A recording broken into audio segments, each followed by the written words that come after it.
some of the questions that I did review was there, so it was easy for me to answer. During my exam, there were two people that were taking their exam.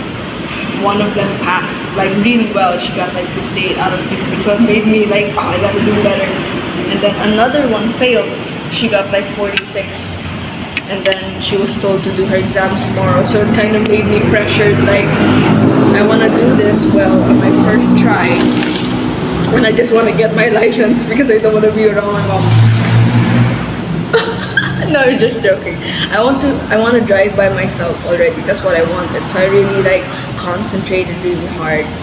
And yeah, I remember the feeling I had when I was about to submit the answers. I got like, my heart was racing so much and I was like breathing fast.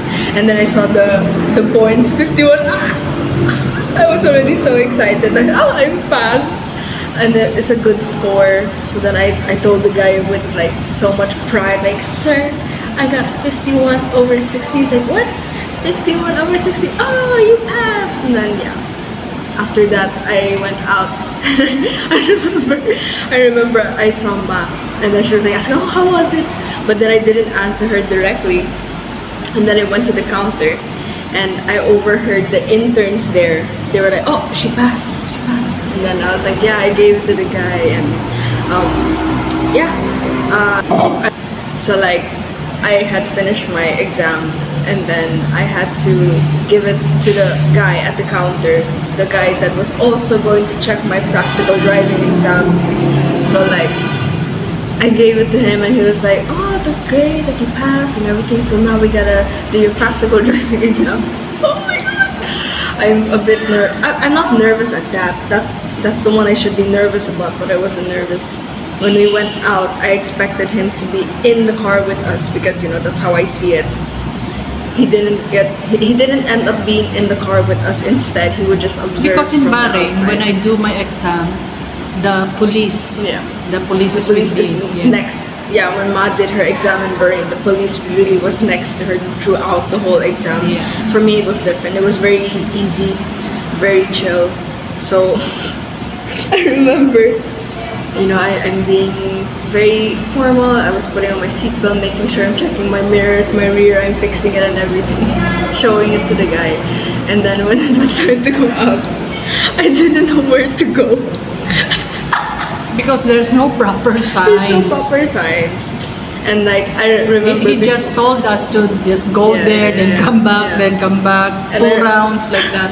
And I remember the guy was like explaining to me in Tagalog how to do it, the instructions, and then I was like, keep nodding my head yes. But when I told him, I'll just translate it for myself because, you know, I speak English, and then I was like, okay, so I'm going to go here, and then yeah, and then he started laughing. He started laughing, and then he explained it to me in English. That was great. He wasn't like angry or snobbish about it. He really explained it well. And then it was my time to drive. Going out, it's fine. And then when I'm looking to do the instruction, like the pathway, I was confused.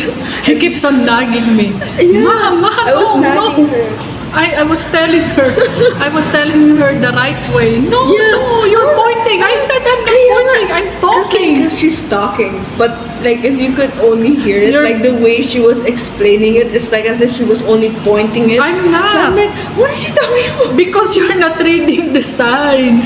You're not reading the signboards. You're so excited. No, I wasn't excited. That's the thing. I wasn't excited. You are. I wasn't nervous. I didn't know where to go.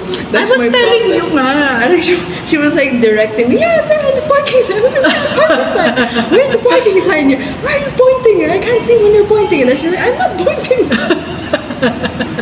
So like I'm like I said, I was telling you, read. Yeah, and then I'm, in my head I'm saying, oh my god, he's watching me do this. I'm gonna fail already. If I cannot do this in the proper lane, for sure I'm gonna fail. He's gonna think I'm a reckless driver or something. No, so I'm just following what I can see, Kiara, you know how to drive already. Only there's no proper signs. Yeah, there's no proper signs. Yeah. It's not an actual like place for practical driving. So like I'm following the arrows, like I don't know which lane I'm supposed to go to. It's like this lane, go on the right, go on the right. And then I'm following her, and then she said, "Oh, you turn. No, go back." What do you mean go back? I cannot say where to go back. Go back. She just repeated it. Go back. I was like, go back. Oh, turn right. Turn right. And then I remember we're going back, and I saw the guy. He was looking at us with the clipboard, and I kept a bit smiling. Yeah, writing it down. I'm like, oh, I'm gonna fail. And then I went going back again. The same thing. The same thing. I said, turn here, go there. And the thing is, I had, I think, one to three mistakes. The first mistake was I didn't fully stop. But I only knew I didn't fully stop because there were no cars. It's supposed to be fully stopped before you turn. And that's my first mistake. My second mistake was not knowing where to go, basically, because it's new. It's a new place for me, so I didn't know. Even when I'm looking at the arrows, it was very confusing. Really, because it's not the right. It was very confusing. It's not the right signs. It wasn't the right signs. So that's my second. The third was probably There's no mistake. I didn't have a mistake. No, I had no nothing. mistake. Nothing. Not fully stopping. He said not fully stopping. Only the full It was stop. only one. He just mentioned one mistake. Yeah, only not one. fully stopping, Only and then one. he said, "Yeah, you're passed because I feel that you're not a reckless driver." I was like, yeah. My mom was like that. And then he started laughing. My mom kept telling me what to do. And it's like he was laughing about it. He was explaining about like a scenario. See the one I'm always telling you, reminding you before going, especially if you're in the corner, Yeah. stop for a while, then check. Yeah. You see what happens. Oh, that's what he saw on you also. Yeah. Oh. So like we went in. Oh, sorry, I can't put it here. We went in. So like I'm getting my driver's license and everything. I'm excited, and then I started to get it, and then I started screaming, and all happy and everything. I forgot people around me because I was so excited. I got my driver's license, and people around me were like also congratulating and everything. Until I'm outside, I'm still screaming because I'm so excited. Like in my head, I'm like, oh, I don't need to disturb my Excited to drive by yourself without me. Anywhere I want to go, I just need to go out now. Oh, no, you don't need to come with me. I can pick up Alex. In my head. And then we were in the car, and then we were gonna drive out. She wanted me to do the route again. I said, no, me. She's like, no. Hard-headed. She told me, no, you need to do it. She's teaching me the way. Okay. I was like, that's that time. We did it again. The guy told us to where to go. We did it again because I want you to understand why. Because you're nagging at me the whole time when we're annoyed because it's a driving exam. I'm not supposed to be hearing someone tell me what to do, but you told me what to do. So, and then I told her, he should have been with us. And then she was like, but if that guy was with us, I couldn't tell you what to do. I was like, no. Because like it's a practical exam. And then I was the one that was like telling the guy like you should come with us, there's AC and everything, but he didn't agree. So I was lucky. I was smart. I did it on first try. Okay, our order's here. Ito yung handa ko sa'yo for passing. Long life. Long life. Lomi for you. Long life. Pansit bihon for me. Congratulations, Kiara. Hindi ko sure kung meron dito sa Pilipinas na kasi nung nag-learning ako sa Bahrain, meron doon talaga isang buong compound siya, learning center for driving. Isang buong compound na akala mo, may mga street din, may hill, and lahat na traffic signs makikita mo doon. Sana meron sila dito sa Pilipinas. Talagang matututo talaga yung mag-aaral for driving.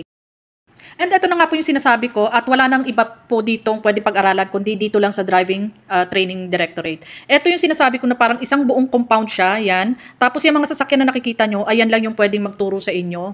May mga instructor dyan. So, bali isang buong malaking ano po yan, isang malaking compound. So, lahat po talaga ng signs, mga signal, mga may hill din dyan, may bridge na maikli, makikita mo dyan, mapapag-aralan mo talaga lahat. May mga parking, basta lahat nandyan kompleto. Parang nga siyang isang community. Ganun po yung learning center for driving dyan sa Bahrain. Ayan, ang gagawin lang namin dyan, pabalik-balik siya. And dapat nagle-learning din ang mga motorcycle, and mga trucks. So, ganun po sa Bahrain. So, talagang matututo. Ayan, nandito kami ngayon sa LTO at si Kiara gusto nang kumuha ng Driving lisensya. Ayan, baba na kami. And ayan, nandito na kami sa main office. Kaso, bigla tinawag si Kiara and ang sabi sa kanya, paso na raw yung medical niya nung kumuha siya ng student license. 2 months lang pala yun na pwedeng magamit. So ngayon, pinakuha uli siya. Kaya andito, nag-aantay kami. And so far, okay naman. Kasi hindi siya mainit. Malakas yung AC. And then, malinis yung lugar. And, ayan, pinapakita ko. Ayan, yung room na andyan yung doctor na mag-check sa kanya. And yan, maraming mga upuan. And then, eto, ayan, ang lakas ng AC and pwede kang uminom ng tubig. So, may libreng water. O, maganda, hindi ba?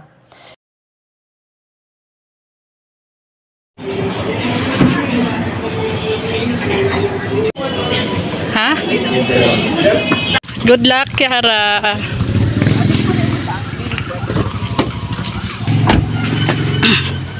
Ayun siya. Ay! Open mo. So, sabi kay Kiara, okay, sabi sa kanya, ayun siya, titignan niya. She will do 2 rounds. Yan, you go on the left.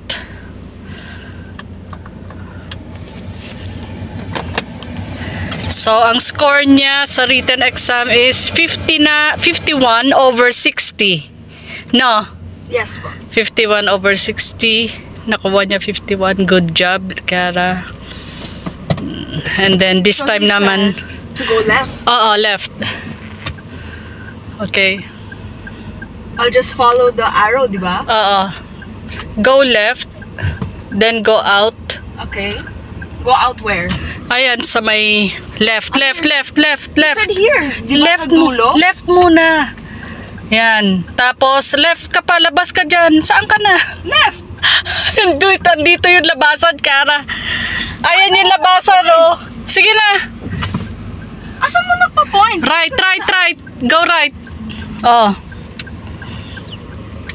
Ayun yung labasan, oh. Sige, right pa, right. Hindi mo sinabi. Sinasabi ko nga sa'yo, eh. Hindi ko lang yung mga ano dito, eh. Kaya nga, bagalan mo lang. Oh, wag ka sa gitna. Yan, dito ka. Sige, diretso. Okay. Yan. I'm so confused. Yan. And then, go back daw. Saan? Saan ako mag-ano? Just turn. Here. Oo. Doon yata ang labasan, eh. I'm so confused. Here, pasok ka dito. Yung eto, eh. Hindi yan. Sige. Yan, go inside there. Saan? Diyan, ayan oh, front mo. Oh. I'm so confused. Remember what I told you? Yes, don't tell me.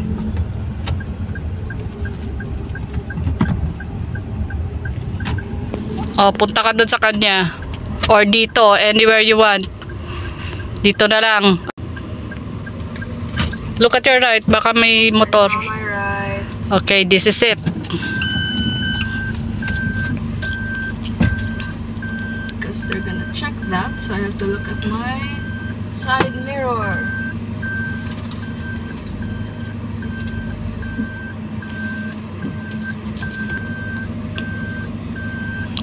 Good job. That's it. Andun si Kuya. So, ayan. Tapos na mag-practical test si Kiara. Ayan si Sir. You didn't fail! Don't fail! Okay lang yun. Okay lang.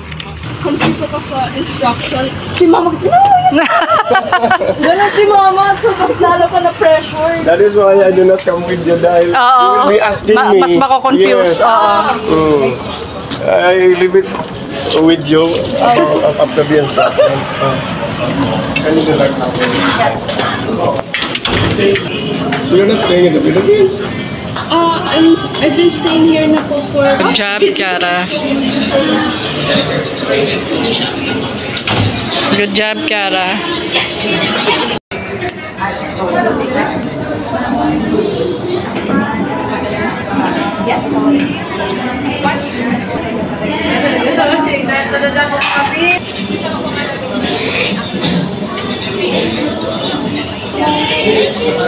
Okay na po. Thank you. Congratulations, Kiara. Bye. Sorry. Na-excite. Congratulations! Yay! Good job! I did it! I did it! Ganon?